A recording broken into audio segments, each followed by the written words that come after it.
Hey you! Do you like exploring new places? Would you rather go out and breathe some fresh air than sit in an office all day?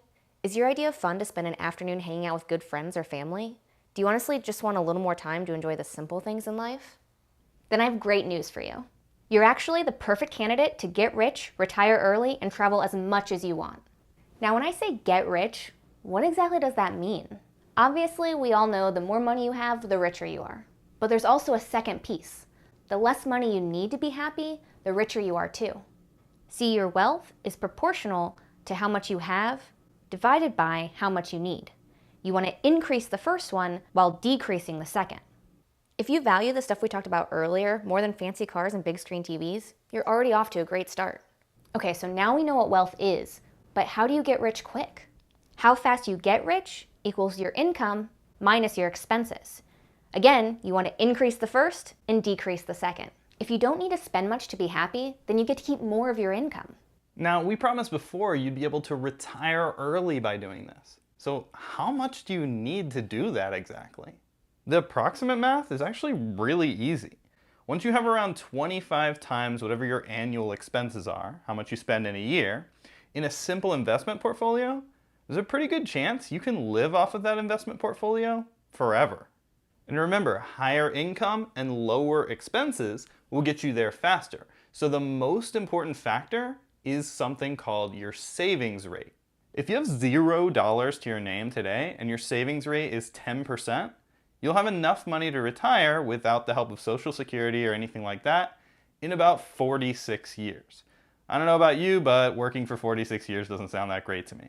If you can cut your spending a little bit and get your savings rate up to 25%, you only have to work for 29 years. That's starting to sound a little bit more normal. But here's where the magic starts to happen. Once you get to a 50% savings rate, that means you're saving half of every paycheck, you can retire from full-time work forever in as little as 16 years, starting from $0. And if you really pump up those numbers to 80%, you can retire in 5 to 6 years. Not everybody wants to retire from all work forever though, especially at a young age. That's great, because if you're willing to do just a tiny bit of part-time work, you need even less money to retire. By the way, we're saying all this stuff from experience.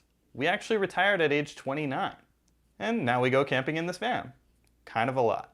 You're probably thinking that you would need a lot of income, a huge salary to be able to do something like this, but not really.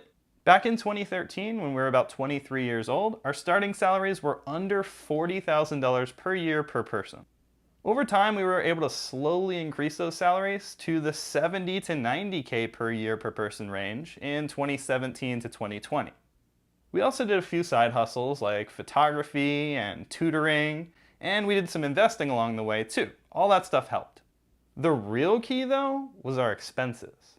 Back when our salaries were under $40,000 a year, we spent around $18,000 to $24,000 per year combined to live.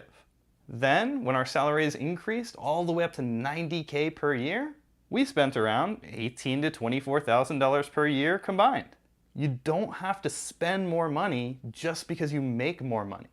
If you're already happy with your lifestyle, you don't have to level it up just because you get a better job. You can just bank money faster and become freer even faster. It might sound a little crazy that two people lived on under 24K a year combined, so let me explain how that worked. Basically, we just focused on the simple things in life that made us happy and avoided spending money on things we didn't need to be happy. For example, we don't really need 2 cars between the two of us. So for the last 10 or so years, we've just shared one. And we haven't ever bought new cars either. We typically aim for a used car on Craigslist in the 4-digit price range. Another big spending hack has been our housing. Back when we were renters, we always shared a 1-bedroom apartment in relatively low cost of living areas. Then, by the time we were 25, we had saved up more than enough money to pay for a condo in cash. No mortgage and no rent meant we could save even faster. And that condo was actually a 3-bedroom, so we were able to rent the extra room to friends and make even more income. We kept our food costs low by eating most of our meals at home. And instead of shopping at traditional grocery stores, which are kind of expensive, we opted for places like Walmart and Costco because they have much better prices on the exact same brands. We've also never paid a single penny for TV. We use a digital antenna for local stations, free internet services like YouTube and Tubi, and occasionally my mom's Netflix account. Also, owning less expensive stuff has allowed us to buy less insurance. Like for example, we don't carry collision insurance on our car because we have plenty of money to replace it many times over even if it got wrecked. And things like electronics depreciate really fast, so staying like 1 or 2 years behind on your smartphone can save you a ton of money over the long run. And just more generally speaking, we try to own less stuff and sell the stuff that we don't use. All that extra money goes straight into investments. So by this point, you're probably wondering, what are these mystical investments that we're putting our money into? We keep talking about investing and how that can let you retire early, but what exactly is that? Our investment portfolio doesn't take much work at all. It's actually kind of the laziest possible portfolio you could dream of. We've moved since the time we bought that first condo, so our old one is now a full-time rental property. Aside from that, most of our portfolio is in stock and bond market index funds. An index fund is a totally passive investment. You don't have to do anything to keep it going. So for example, a total US stock market index fund, which is actually the biggest thing in our portfolio, holds inside of it every publicly traded company in the United States. As an investor, you get the average return of all those companies over time effortlessly. Building up a buffer of savings over the years has given us a lot more freedom and let us have a lot more fun. Since we've never spent anywhere near what we made, money started to just pile up. And that pile of money made us feel free from our employers. Like shortly after we got married in 2014, we decided to take 6 months off and go to Hawaii. At that point, we were nowhere near full retirement. We didn't have 25 times our annual expenses saved up.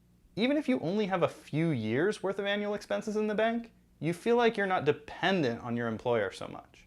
Back in 2019, we did something similar again. We actually took 7 months, moved into our camper van, and visited every national park in the entire United States. I'm honestly not trying to brag though. Our point here is to get other people to try it for themselves. That's why we have a free financial roadmap on our website, tripofalifestyle.com. And when you get there, you'll see that we're not trying to sell you anything. It's really just all free. So check it out.